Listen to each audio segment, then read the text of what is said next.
ঈদুল আজহার শুভেচ্ছা বার্তার banner, festoon আর বিলবোর্ডে তৈরি হয়েছে সিলেট সিটি কর্পোরেশন নির্বাচনের আবহ।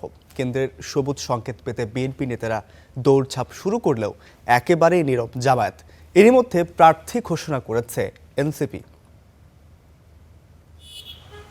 শুভেচ্ছা বার্তায় সয়লাব নগরীর অলিগলি। শহরের এক প্রান্ত থেকে আরেক প্রান্ত ছেয়ে গেছে ব্যানার, ফেস্টুন, পোস্টারে।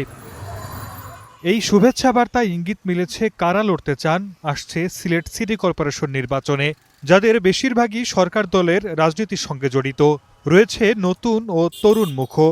ভোটের লড়াইয়ে আধুনিক নগরী গড়ার প্রতিশ্রুতি সবার কণ্ঠে। তরুণরা চাইলে একটা দেশ বদলাই যেতে পারে, সেই লক্ষ্যে চিন্তা ভাবনা আছে যাতে আমি আমার পরিবার, এলাকা, বন্ধু বান্ধব, উস্তাদ, শিক্ষক সবাইকে নিয়ে বসে বিস্তারিত এটা ব্যাপক আকারে ইনশাল্লাহ মাঠে নামবো। যারা দিয়া কোনো খারাপ কাজ হইতো না, কোনো অসৎ কাজ হইতো না, দুর্নীতি হইতো না, এই ধরনের মানুষ আমি না অন্য যে কেউ সেজন্য যে কোনো জায়গায় জনপ্রতিনিধি হয়। আমার খুব ইচ্ছা সিলেটের জনগণের জন্য কাজ করার। যদি দল আমাকে নির্বাচন করার যোগ্য মনে করে আমাকে দেয়, আমি সিলেট শহরের কাজ করতে চাই।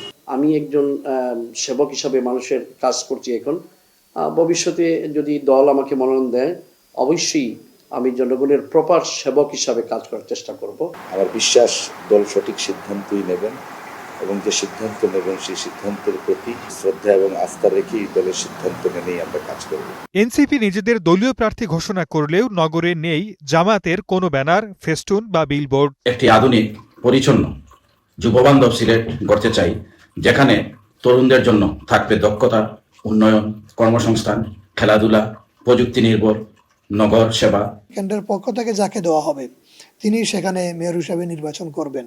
কাকে দিবে এটা আমরা এখন বলতে পারবো না, সেটা যাকেই দিবে সংগঠনের পক্ষ থেকে তাকে নিয়েই আমরা নির্বাচন করব। এদিকে কাউন্সিলর পদে লড়তে এরই মধ্যে মাঠে নেমেছেন প্রায় সব দলের নেতারা। ভোটারদের সঙ্গে সৌজন্য সাক্ষাতে ব্যস্ত সময় কাটছে তাদের। যারা প্রতিদ্বন্দ্বী হবে তারা জনসংযোগ করছে, আবার যারা নির্বাচন দিবে তারা প্রশাসক নিয়োগ করছে। আমরা মনে করি এটা একটা বিপরীতধর্মী তৎপরতা। প্রশাসক দিয়ে আপাতত চালানো হচ্ছে, ঠিক আছে। দ্রুত আপনারা নির্বাচনের একটা ব্যবস্থা নিন, তফসিল ঘোষণা করুন, প্রার্থী যারা যারা আছে তাদেরকে গণতান্ত্রিক প্রক্রিয়ায় সম্পৃক্ত করুন এবং সাধারণ মানুষকে এই যে তাদের প্রাতিষ্ঠানিক বা প্রশাসনিক ভোগান্তি এ থেকে তাদেরকে রক্ষা করুন। গত 23 ফেব্রুয়ারি সিলেট জেলা বিএনপির সভাপতি আব্দুল কাইম চৌধুরীকে সিটি কর্পোরেশনের প্রশাসক হিসেবে দায়িত্ব দেয় স্থানীয় সরকার মন্ত্রণালয়। তবে দ্রুত নির্বাচন দিয়ে জনপ্রতিনিধির হাতে ক্ষমতা হস্তান্তর হবে বলে আশা সচেতন মহলের।